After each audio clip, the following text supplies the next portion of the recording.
Blog Talk Radio.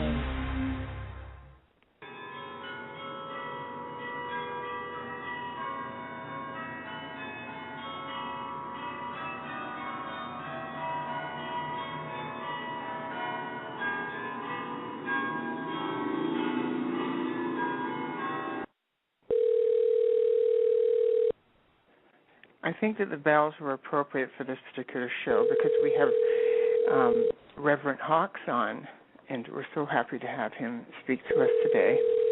And that's his phone ringing for all those that are wondering. So you never know what a reverend's phone sounds like when it's ringing. And the bells are something I've been going on about, right, Todd? It's an ongoing thing with me, the church bells. Yes.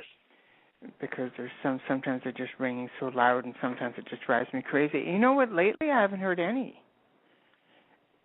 So, which is interesting. I haven't. The bells haven't gone off as much as unless my earplugs are getting better. I'm gonna call him again. No, you go ahead. I can fluff. How's that? I'm gonna talk about fluff. So we're very pleased to have the Reverend on because he's a very busy man, and this is probably one of our first shows that won't be actually live. It's going to be pre-taped because we had to adjust to a schedule, and so we should.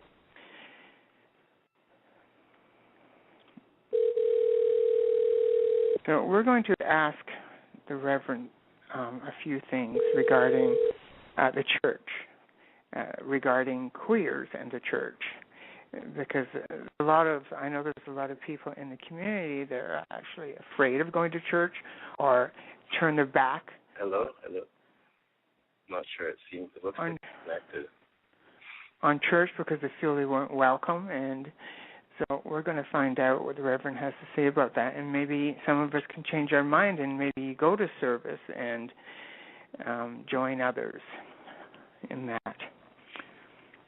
What do you say, Todd? Oh, I'm just gonna just so you know, I'm because we're pre-recording it, I can edit. Oh, I didn't know you could do editing. I thought. Yeah, I'll cut out. Yeah, no, I'll cut out. So just so you know, when it's ringing. Hello. We managed to get through to you. Thank heaven. We thought we were going to have to call God directly here. Sorry, but I was sitting here waiting, but I had the phone turned down. Oh, that's okay. And we managed to link up with you, and that's all that matters. This is Mandy Candy, and we have Todd Klink on the line as well, Reverend, so you know. Hi, Mandy. Hi, Todd. You can call me Brent. That's fine. Oh, yeah, that was going to be my first question. I was going to say, how do we address you? Reverend, Pastor, Brent Hawkes, Doctor, Sweetie Pie? Brent is fine, or any of the above. Well, I was telling Todd before, I have met you a few times in passing through through different clubs and events in the community, and I'll have to say you are just one of the sweetest men, and you could, just by your aura, and yourself and your husband are just this lovely, lovely people, and I'm so glad you took some time out to be here to talk to us. Well, glad to help. Thank you. One of the main things, and like when I'm, bringing up topics, it's because it's the people out there that are listening that are probably looking for answers, not even as much myself, because we all find our own spiritual way, I think.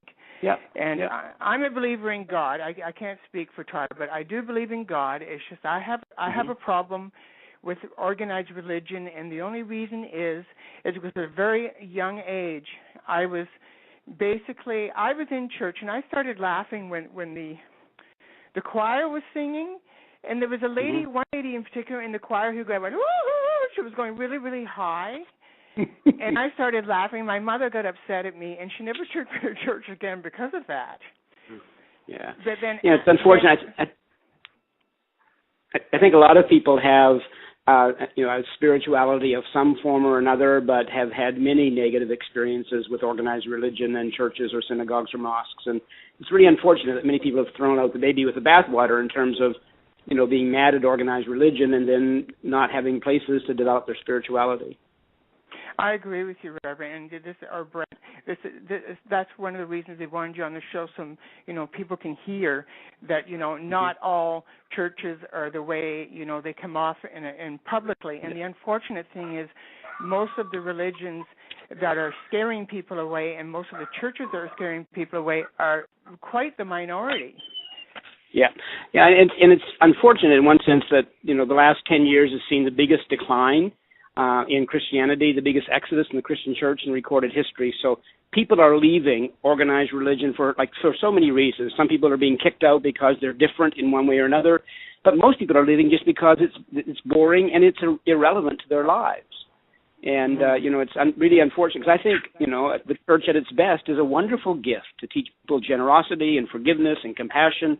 But unfortunately, it's becoming more and more irrelevant for people.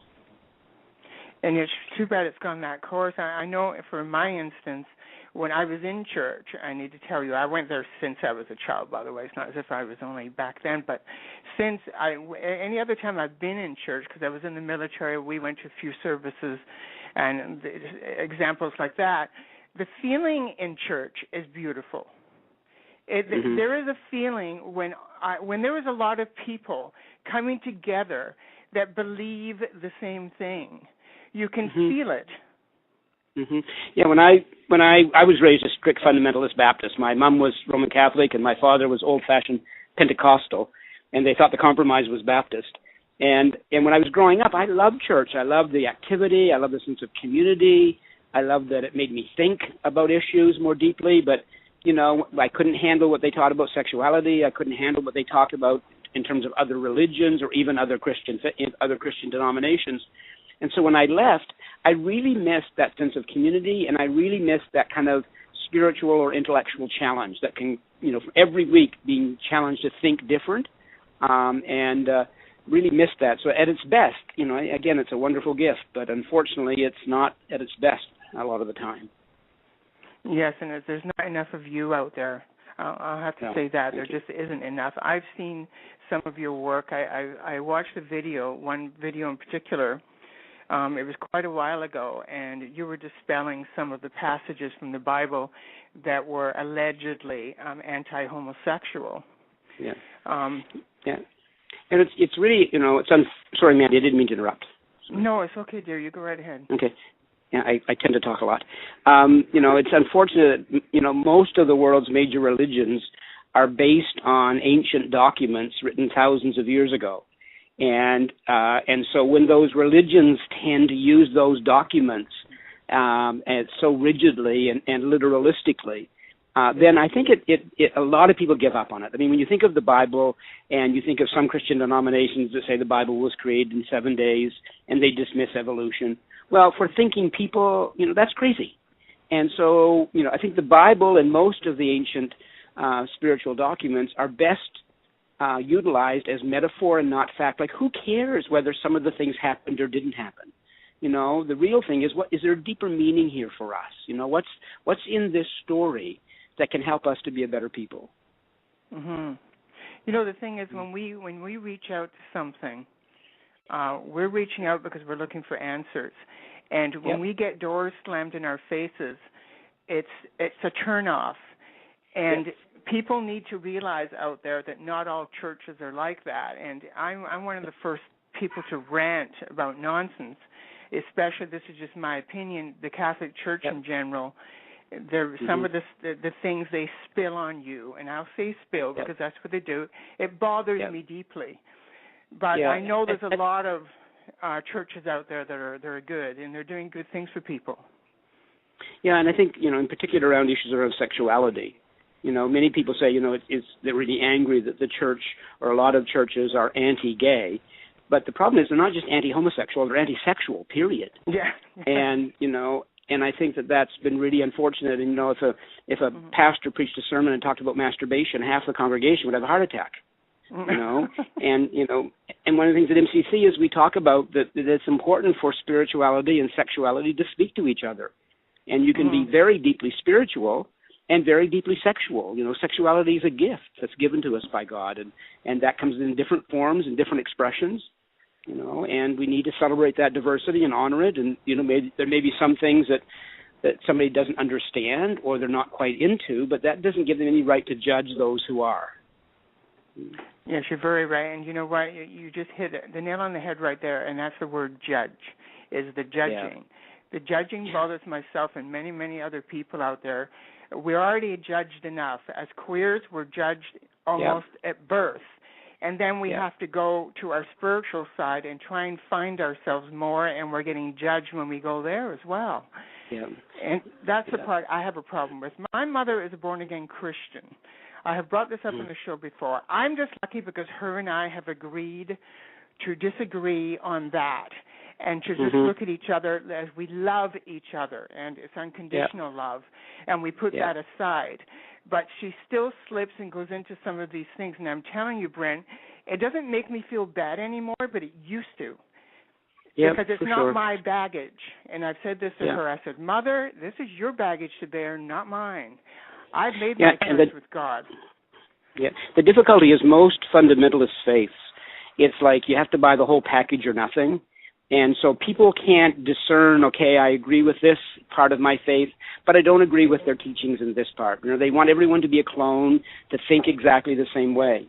And so that's really unfortunate, because I think that you know your mom, if she was given the option to wrestle with sexual issues or lifestyle issues or whatever, and to be able to have an opinion that was different from the rest of her faith, but still be affirmed as a person of faith, then that would change a lot of things. But so many people are stuck in this thing. They have to believe everything that their particular faith teaches them, and they can't differ on any of those issues. And if they do, then they're ostracized.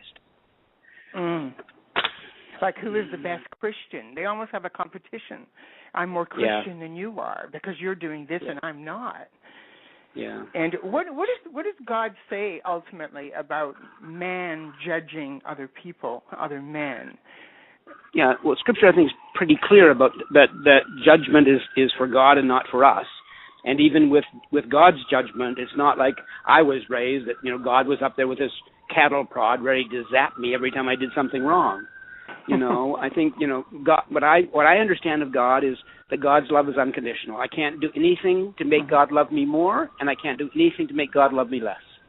Right? It's unconditional. And when you live that way, and try to develop that kind of a relationship with God, it's transformative, because you don't have to try and earn it all the time. And when you make a mistake, then you can own up to your mistake. You can learn from your mistake. You can move on without guilt, without shame. How do you think we got to that point, Brent? How do you think is it?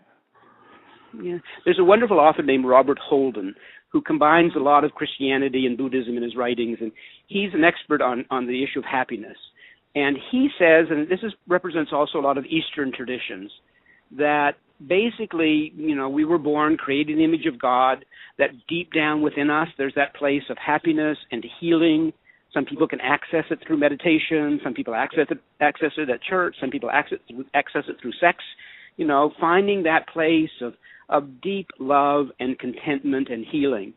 But as we begin to develop as individuals on our own, to walk on our own, eat on our own, we begin to develop a self-image that's a lot of times based on what other people say about us. We're not good enough, we can't do that, we're bad because we made a mistake. And so we develop this self-image that's critical all the time of ourselves. And so, I think when Jesus talked about you must be born again, he wasn't talking about, you got to believe in this, believe in that. I think he was saying you got to connect back again to that place, that spiritual place, where there's healing and health and peace, and not let your self-image or your ego get in judgment of your. And the worst judgment is the way we judge ourselves all the time, that we make a mistake and then we just dump on ourselves all the time for that mistake. And then when we're judging ourselves, we try to, escape from that by judging other people, by pointing at them. And so and I think, when Holden says, when you get in that judgment place, ask yourself, is that the self-image talking, or is that inner place of healing and wholeness where we're all one, where we're more connected than we are different?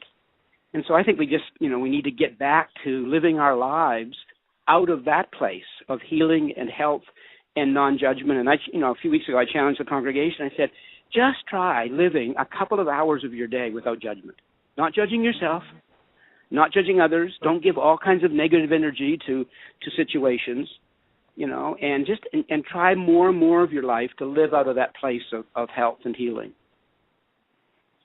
That was beautifully put. Thank you so much for that. That summed up a couple of points for me that kind of made me feel more settled when it comes to that. It's like what you're saying about the judgment quality. You're right. We do judge ourselves harshly sometimes, and so we reflect it back to someone else because it's like it can't be you, it can't be me that's wrong. It must be everybody else. So I got to find something wrong with you, so I feel better about me.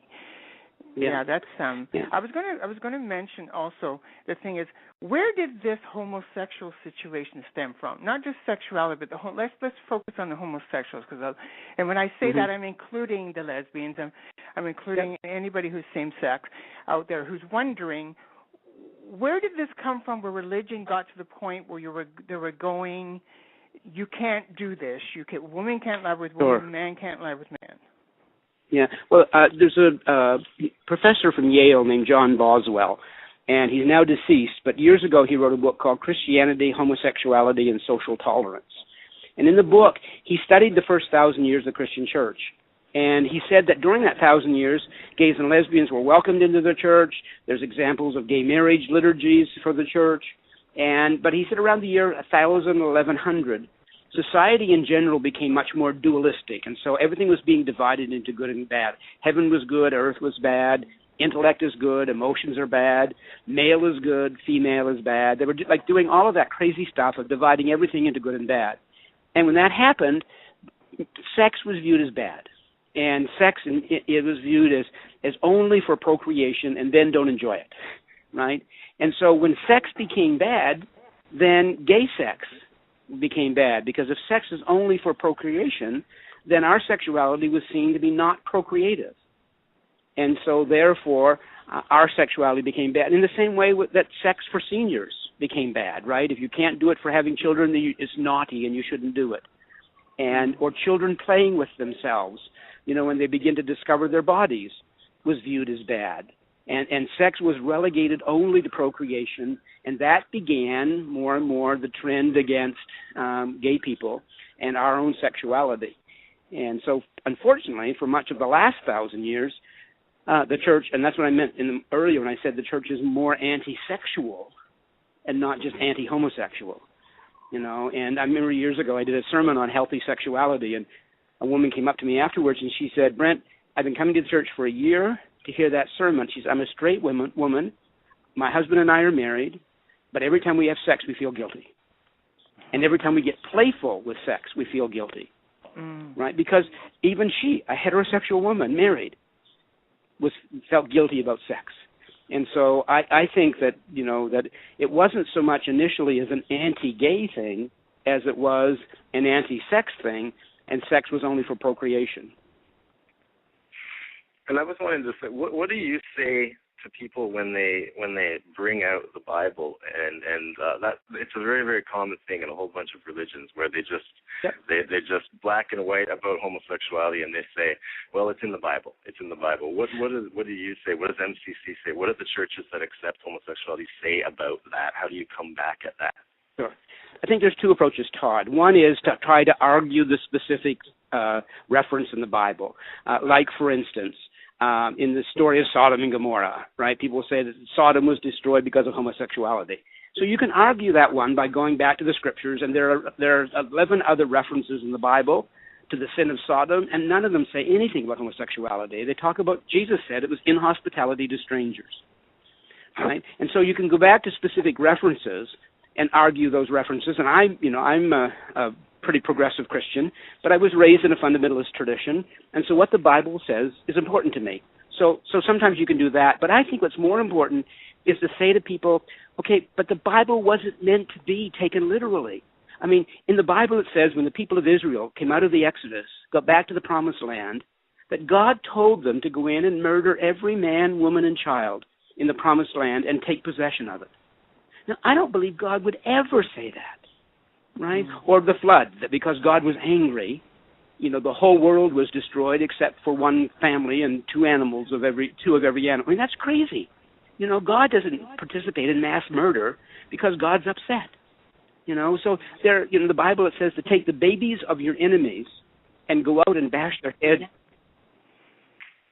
Sorry. Hello? Oh, yeah, Hello? I'm here. Oh, yeah, you're cutting out a little bit there. Okay, so it said to take the babies of your enemies and go out and bash their heads against the tree. So there's some really crazy stuff in the Bible. And the problem is fundamentalists aren't honest because they say they take the Bible literally. Well, they don't. They pick and choose. You know, there's a place in the Bible where it says that there's people who have any physical deformity are not allowed into the temple. And yet many temples have wheelchair ramps. So they don't take the Bible literally, right? People pick and choose. And so I think that the better way, instead of arguing individual passages, I think the better way is to try to help people understand the purpose of the Bible. The Bible wasn't meant to be a historical book. It was what people thought about God. It wasn't what God thought about God. It's what people thought about God when they were trying to make a sense of world disasters, or when they were trying to make sense of this universe. They described what they thought. And at MCC, I kind of shocked our congregation a few months ago when I said that at MCC, we practice best guess theology. And that the problem is everybody else practices it, but we're the only ones honest enough to admit it. You know, we don't know the answers to some of these questions. Like, you know, I look at a sunset and I see God. An atheist looks at a sunset and sees the laws of nature. Who's right? I don't know.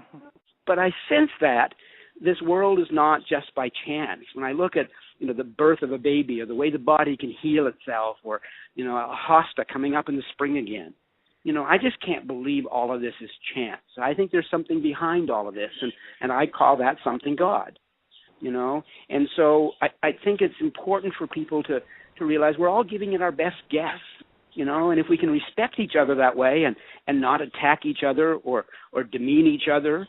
You know, a couple of years ago, I had the head of the Gay Atheist League in Toronto come and do a joint sermon with me at church. And everyone expected, you know, we were going to fight it out.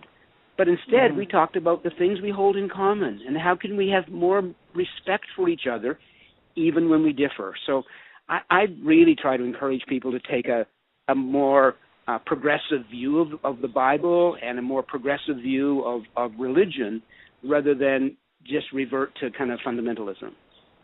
That was a long answer, Todd. That was great. We love your answer. That was perfect. It's just absolutely perfect. And you know, it's like even if we can yourself can reach out to anybody out there listening, and you can get more people that are going to turn back to the church, that would be just lovely. I mean, if I could put a plug in, Mandy, we webcast our services live on Sunday morning at 11, and then they're archived. So the last 50 weeks are there, the music, the sermons, everything, at mcctoronto.com, and they're now being watched by 103 countries around the world.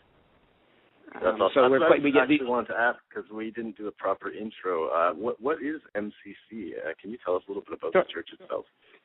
Sure.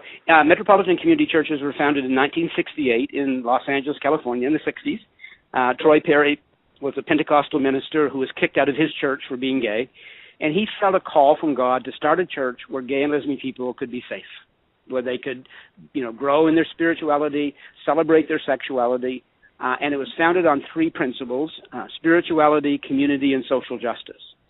And so people went to that first church in L.A. They loved it. They wanted a church in their city.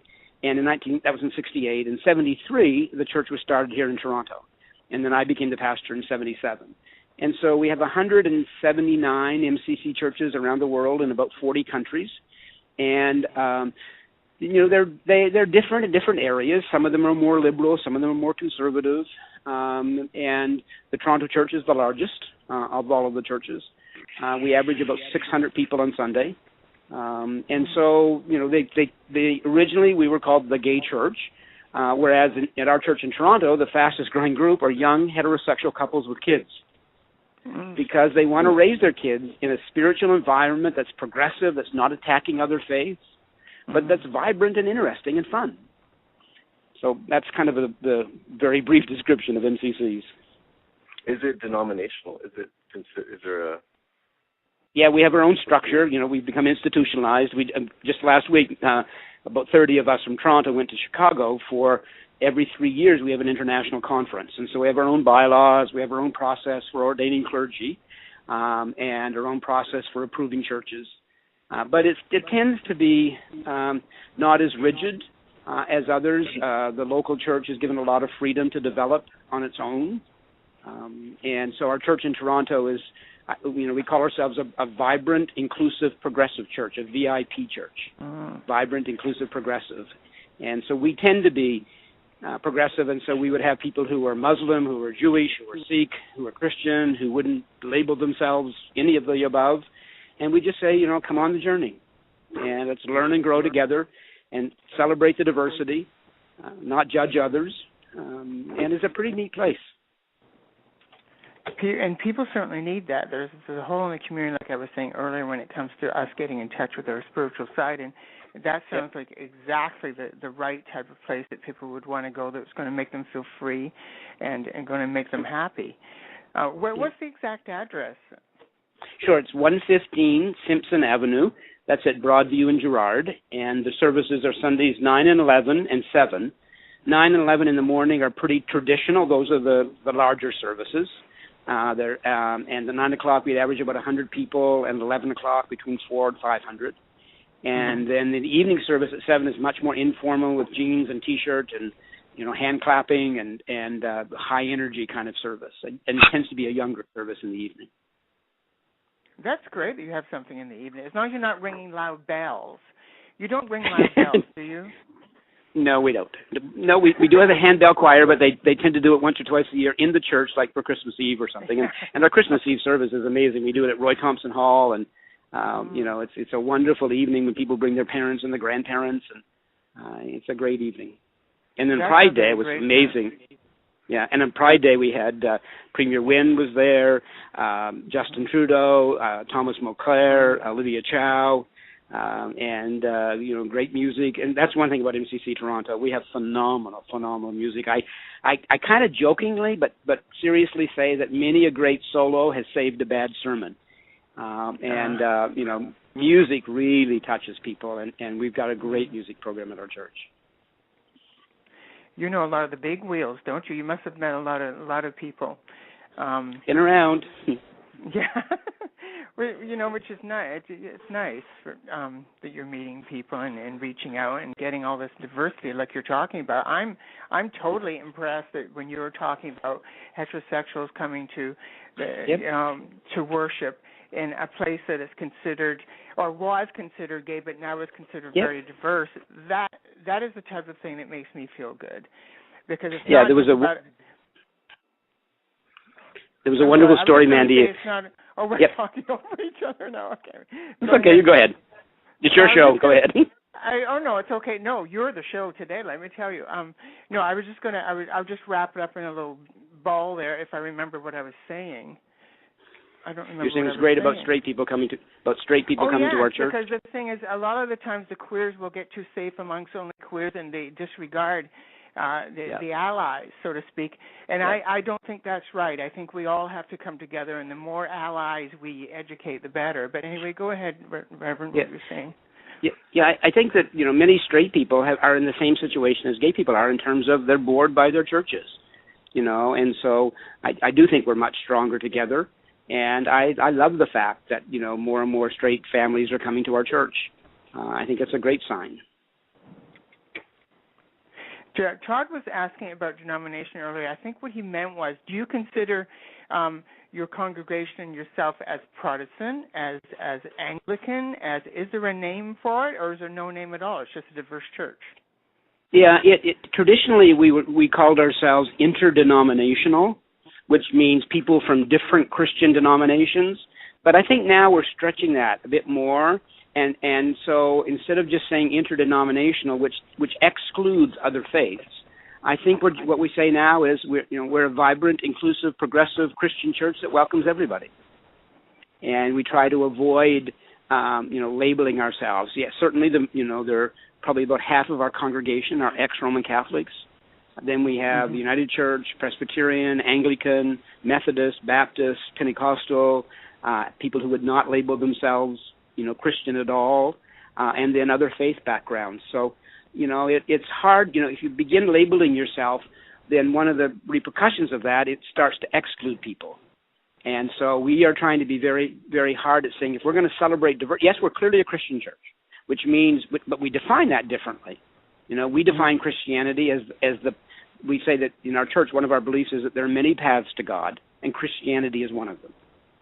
And Christianity is the path that Jesus showed us, and that was a path that focuses on forgiveness, compassion, generosity, reconciliation, going deeper spiritually, and you can come and walk that path and label yourself whatever you want. Well, that's so basically, whatever, the way our community has become so don't put me in a box, we're diverse. Yep. Your whole end of it there with the church and everything, you're doing the same concept, which is very comfortable for queers. Yeah, it's comfortable, but for some people it's difficult. Some people like the certainty that more traditional churches give, but Jesus didn't say that he would leave us all the rules and regulations. He said, "I will leave you the Comforter, the Spirit, to guide you." And so, we want to avoid. We have 9 bedrock beliefs in our church, and we're trying to avoid expanding that into 120 commandments. And to say to people, it's not my job as the pastor of the church to tell you what to believe. It's my job to challenge you, to give you some guidelines and some principles, to raise questions. And so it's most churches start out very simple, or most faith traditions start out very simple, and then they start adding more and more doctrines and more rules, and ultimately more and more people feel excluded. And so we're really trying hard to avoid that temptation. Whenever I talked to Todd in the past, and we've brought it up in the show in the past about religion in general, the Bible, I have a problem with the Bible generally, because I know a lot of it is written by man, not by God. Now, if somebody could tell me God wrote it, then I'd be fine. But you already cleared that up, saying, no, this was written by people, speaking for God or speaking on behalf of what they feel. But one part of the Bible I do believe in is the commandments. Mm-hmm. Only because whether they came from God or they didn't come from God, they make sense. Yeah, a lot of the Bible makes sense. I love the Bible, but I just, it's just like, my partner and I, we've been together 32 years, a tribute to my patience. And, and there's a lot about John that I love, but I also recognize that he has his own quirks, as I do, right? He has his own areas where he's, would not be able to measure up sometimes to his own hopes for himself. We all have that, right? And the Bible does too. And so it's important that you can, what I say is I take the Bible seriously but not literally. Mm-hmm. And so, there's a lot of wonderful stories in the Bible, and that's where I think, young people who can grow up in those faith traditions and learn those stories and learn about forgiveness and about generosity and about giving people a second chance, who can learn that there's always help in the midst of difficult times. That those are valuable stories. I remember when, as Jack Layton was declining in health, and we were meeting and talking, and Jack had been raised in a very strong church tradition, United Church tradition, and he found great comfort in some of the biblical stories, and when we talked about how one day that I believe, and that when we die we meet the friends, the people who've gone on before us, and Jack talked about meeting his dad again. And hearing his dad's great voice again. And so there's a lot of that's in the Bible that I think is very comforting. But, we have to be careful that just like a human being, the Bible is certainly not perfect. By the way, I watched that service for Jack Layton, and it was beautifully, beautifully, beautifully done. It was just very touching and nice to watch, and you did extremely well, may I say, even though I'm not in a position to give you a review, but I enjoyed it. You kept my attention. Mandy, when you think about it, it's going to sound like I'm bragging, but I have 4 academic degrees. I have 3 honorary degrees. I have an Order of Canada. I'm the first gay person that we could ever find anywhere in the world who's gotten the country's highest award. I did a state funeral, and neither of my parents ever went to high school. The opportunity I've had is unbelievable, and the blessings, if I can use that word, that we have as LGBT people in Canada. just think about 4 million Canadians watched a state funeral where the minister talked about his husband. You know, like, that's amazing. I had this one mom sent me an email to say that she thought her 15-year-old son was gay, but he had never come out to her. And so when she heard that I was going to do the funeral, she said to her son, "You've got to sit down and watch this funeral." And when I talked about John, my husband, she looked at her son, and he was just beaming, beaming, you know. And so, you know, to have those kinds of opportunities, that's an amazing gift. And it's Canada. You know, I'm so proud of our country for how far we've come, you know, but we still have to remember there's 70 countries in the world where we would be arrested just for being together in a group. And 10 of those countries, those of us who are gay or lesbian, would be executed. Yeah. So, you know, transgender people still don't have full equality in Canada. There's still bullying in schools. Seniors are still afraid about going into seniors' homes that might be homophobic. So, you know, we've got a lot of work to do, but at the same time, we've come a hell of a long way. Yeah, I totally agree with you on all of those subjects, definitely. I was going to clarify something for Todd here, not me, but ask you to, if you could. We were talking earlier about the Bibles, and there was a bit of a confusion. So does the Old Testament, the New Testament, and the St. James Version, what is the difference between the three, or is there any? Sure. Yeah, well, let me just give you a quick overview of the Bible itself first, if that's okay. Sure. The Bible, people sort of think the Bible kind of fell from heaven as a book, right? The Bible has 66 different books in it, and for the first few hundred years of Christianity, there wasn't one book. There was all of these books floating around, these individual books, these 66, and many, many more. And then the Emperor Constantine decided he wanted to have one religion in the empire, and he liked Christianity, so he chose Christianity. And he called a conference, and he called the church leaders and the politicians together, and he said, okay, I want to unite the empire under one religion. I've chosen your religion, Christianity. Now you Christians get your act together and stop fighting. I want you to decide on one set of books, one structure, one ruler, etc. And so they had this big conference, and they fought and argued about all these different books. And literally, they voted. And the 66 books that we have today that we call the Bible were the books that got in. And so, for instance, the Gospel of John got in, even though it had some terrible things in it. It says the children of the Jews are the children of the devil. That's awful. But the Gospel of Thomas didn't get in.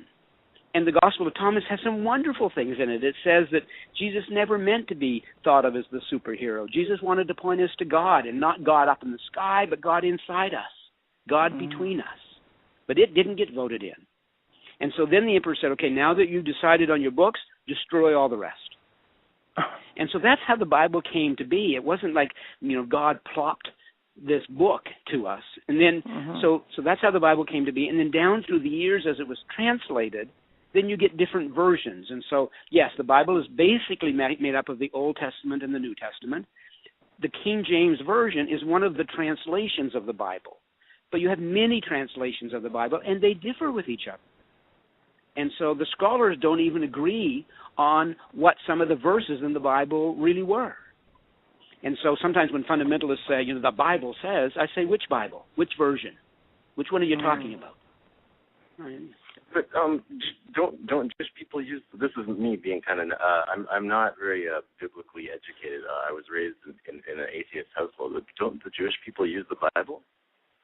Well, the Jewish people use certain sections called the Torah, the first few books of the Bible. And so like Genesis, Exodus, Leviticus, Numbers, Deuteronomy, those first few books of the Bible, they would use that as their sacred scripture. But the rest of the Bible, the rest of the Old Testament and the New Testament, they would not use. Todd, you mentioned that you were raised in an atheist family. If I can just be a little bit facetious for just a moment or two, what's the worst thing about being an atheist? No one to talk to when you're having an orgasm.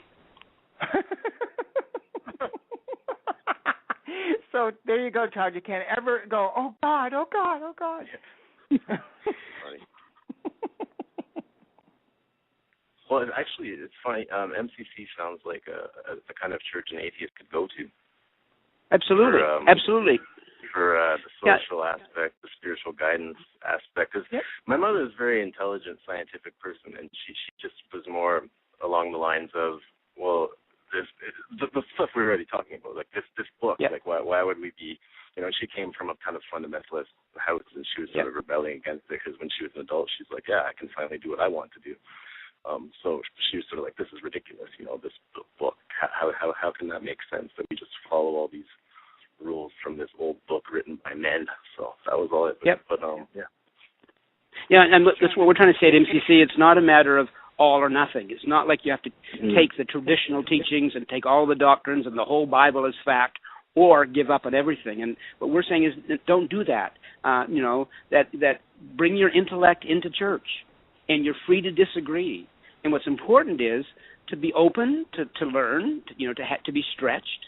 But also, what's important is to come to some kind of understanding for yourself about these major questions. And my partner is an artist, and remember that painting they bought in Ottawa years ago called Fire.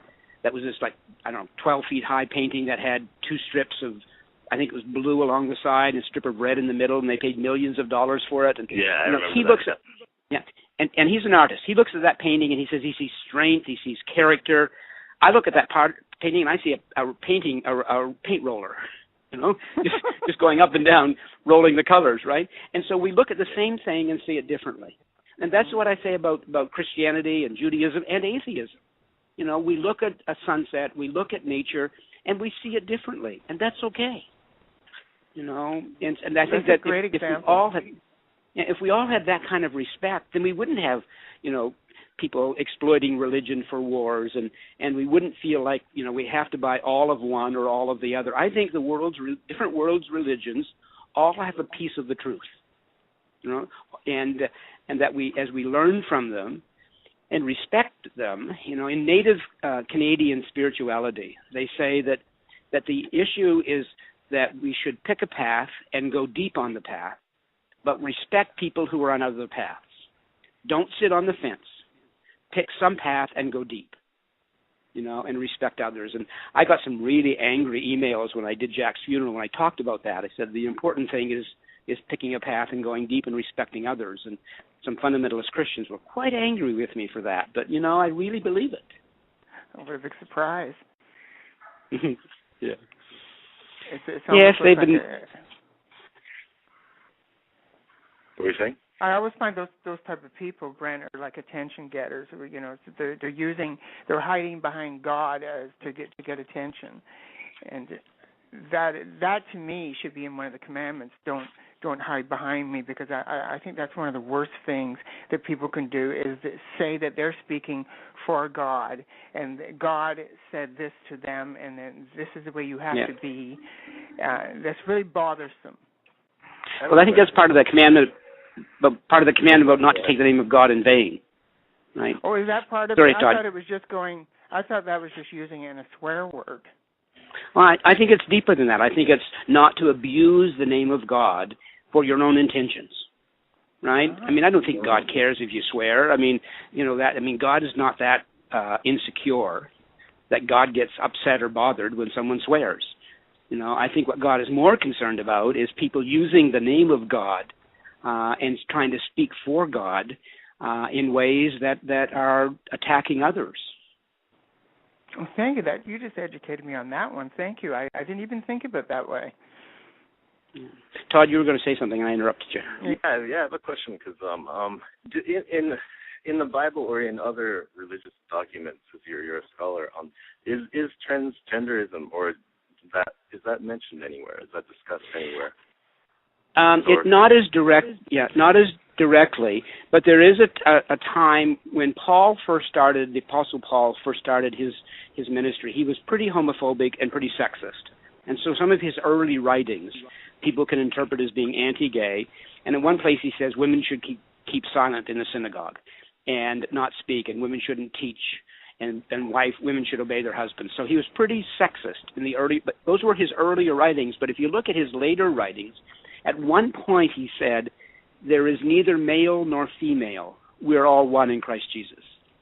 And so, I think that, down through history, many faith traditions have celebrated the merging of maleness and femaleness, have celebrated shamans who were more men who were more effeminate, and they were viewed as two-spirit or holy people.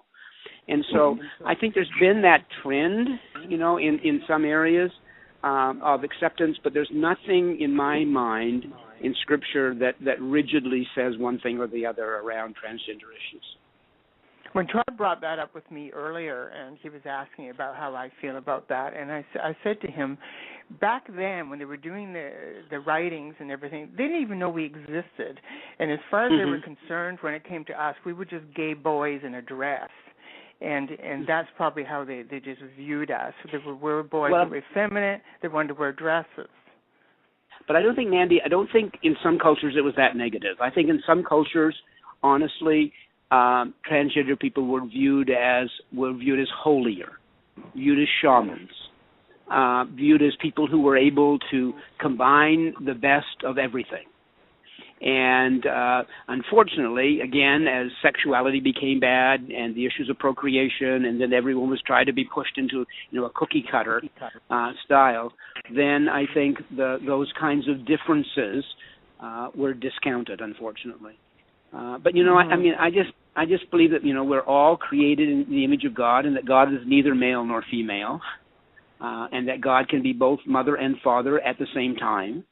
And I think that again, it's not our place to judge others. That people should be free to make their own decisions. And I think society is badly served by pushing people into categories of boy, girl, male, female, pink and blue.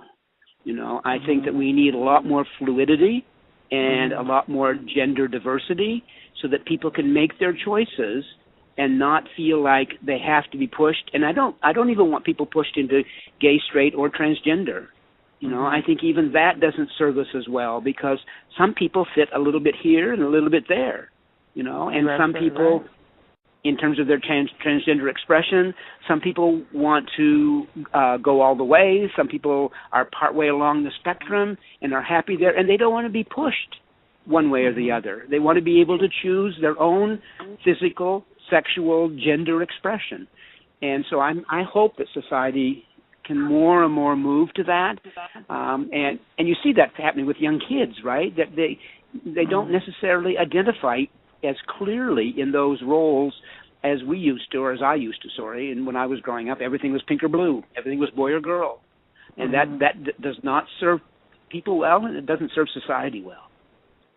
Yes, I've noticed more and more, you're right, Brent, I've noticed more and more parents now are starting to be that way with their children. If their little boy puts on high heels and walks around, they don't make it a big issue.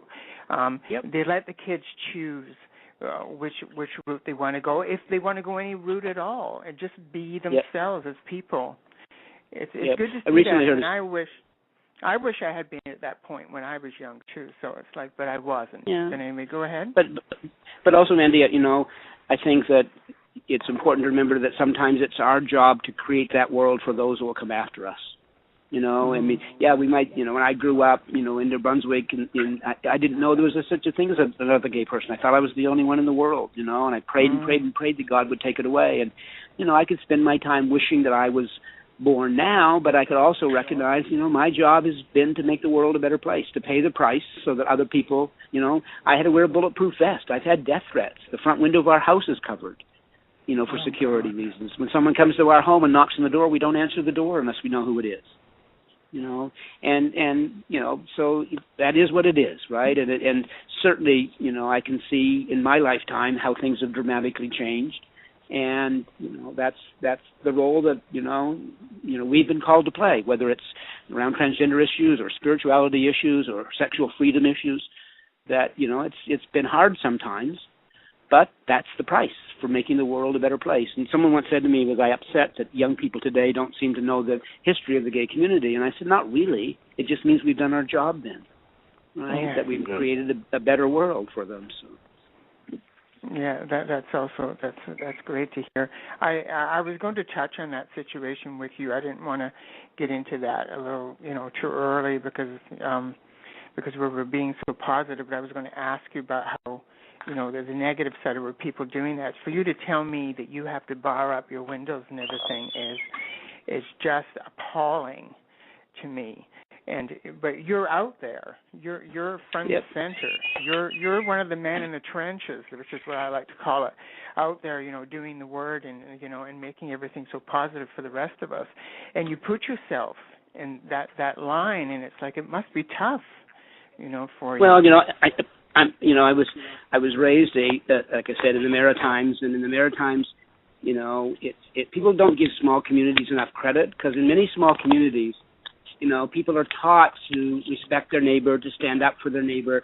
Don't pick on my neighbor, don't pick on my family. And so I'm a stubborn Maritimer, and don't mess, with my neighbors, don't mess with others. And I remember when I was a kid, and this image is just, burned into my mind. My parents owned a restaurant, and I remember one day in the restaurant, I was just a kid in the restaurant, and out front of the restaurant, a man was there, and he hit his wife a couple of times. And my dad saw it, and my dad rushed out, and he picked up the man and slammed him on the car, and he said, "Don't you ever touch her again. If you do, you'll have me to answer to." And I was so proud of my dad, right? And I was just determined that I would stand up for people, and I would not let, people be bullied, and I would do what my dad did, And so there are a lot of people from small towns, who don't mess with my neighbor, don't mess with my family. And I think a lot of us are that way. I give credit to a lot of people for standing up. And, and when politicians can call the best out of people, then that will come forward, But when politicians appeal to the lower instincts, like cut taxes and who cares what happens to people who need support, then too many people follow that trend too. And it takes leadership, to help people to do the right thing. But a lot of people want to do that. They want to, contribute the best they can. They want to make the society better for people. I think paying taxes is a wonderful privilege that we have, to contribute to that common pool that helps people. And I don't want my taxes cut. There are too many people who need help yet. We haven't created the kind of quality of life yet that we need. And so, I think that's what I want. I want a politician who will inspire me to sacrifice, not one who appeals to my selfishness. I think also one to follow up, Brent, and make sure that the money we are giving to the government is going to where it should be absolutely. going. Absolutely. The concept of good stewardship, that money is entrusted to their care, and they are answerable for how it's spent. And I agree. I think many on the right wing of politics are too selfish. I think many on the left wing of politics are not good managers that they need to be. And so, we need to challenge people to be compassionate and to be good stewards of the money. You're absolutely right. I mean, sometimes they just put themselves on this unapproachable platform, politicians do, and you can't even reach them, let alone ask them to help with something or tell them what you're thinking as someone who pays their taxes, and, is part of their I'm getting that word wrong. Constituency. Yep. Yes. So that bothers me, is that they're so unapproachable a lot of the times. And Todd and I are firm believers. We both are. We're both sex workers. We both pay taxes. Even though what we do for a living is not recognized, we still give the government the money, only because, for exactly what you just said, everyone should pull the money to help people that need the money. Yep. And then when I see other sex workers who are not even claiming their money, but meanwhile they're still getting aid from the government, pretending they're not making money, I'm sitting there thinking, what is this about? Let's do our share. Yeah, and I think, Mandy, too, that, in terms of the issue of sex workers, I think it's really important for us to be very vigilant that we don't allow politicians to legislate morality.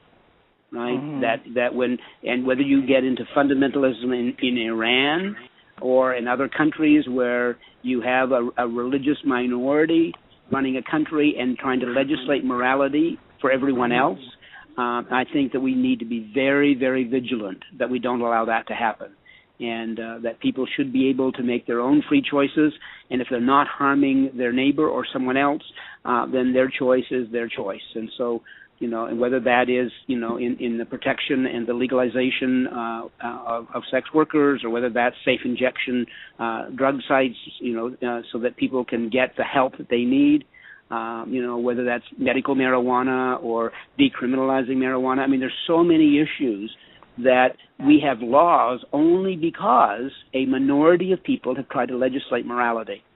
And in the face of science, in the face of individual freedoms and choices. And so we always need to be vigilant, against that, and not just for ourselves. As gay people, we may say, we have 100% equality in Canada, right? And that may be true in terms of sexual orientation. But there are many other areas where governments, tend to be pushed by the religious right, for instance, to try to legislate morality when we've got to be vigilant.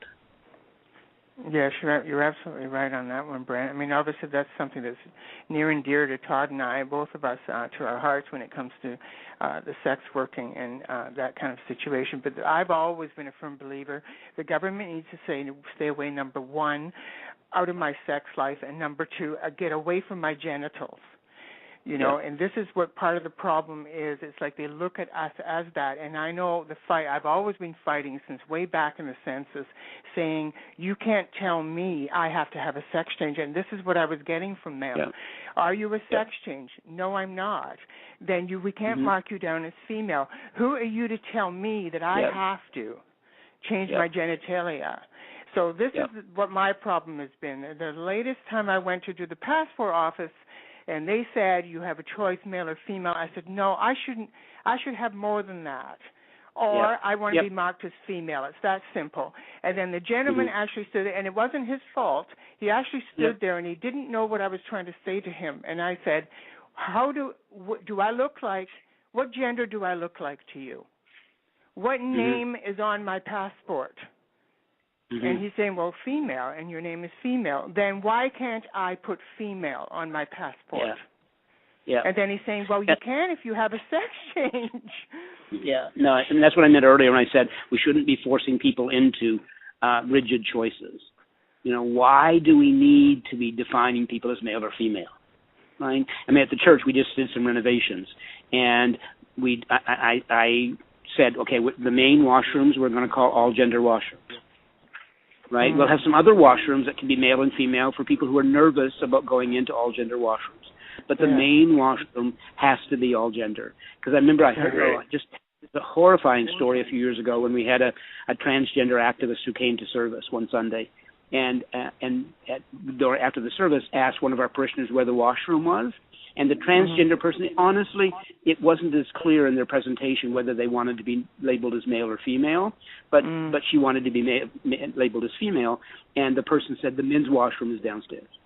And that was really hurtful. Now, the person I don't think intended to be hurtful, but even just something as simple as that, where's the washroom? We shouldn't be forcing people into categories. Yeah. Heterosexuals couldn't behave themselves, and so we had to do the male-female thing. Yes, of course. The thing is, a mixed washroom is a better idea than a transgendered washroom. I've never believed in that because I'm not pointing myself up to the public that I'm transgendered. So I go to the female washroom because that's where I'm comfortable being. It's where you're comfortable being. And that seems to be a big issue. So the mixed washroom is a really good concept for that. Yep. Also, I'm concerned, and I have two sisters who have children, and their concern is letting, for example, their little boy, and there's been things that have happened. If their little boy goes into the bathroom, they have to stand outside and wait. Yeah. So because it's just of the washroom situation, yes. Yep. Yeah, there may have been a reason one day, and I half-jokingly say the reason why we had to have men's and women's washroom is because straight people couldn't behave themselves. Well, let's just rock them over the coals, shall we, right now? No, I'm not going to do that because I do love our allies, especially the ones that come and support with us. But we want to thank you so much for being on this show, Brent. It was a great honor. It really has. For sure. Glad to help, and if you want to talk some more again about other issues, just let me know. But in the meantime, mcctoronto.com, the website, mcctoronto.com.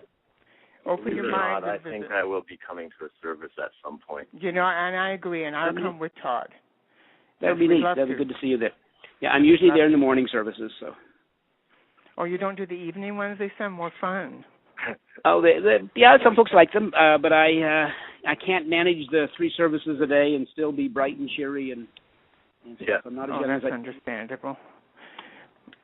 All right, well, thank you again. Yes, thank you, and have a good night, thank you. Brent. Thank you for doing what you're doing.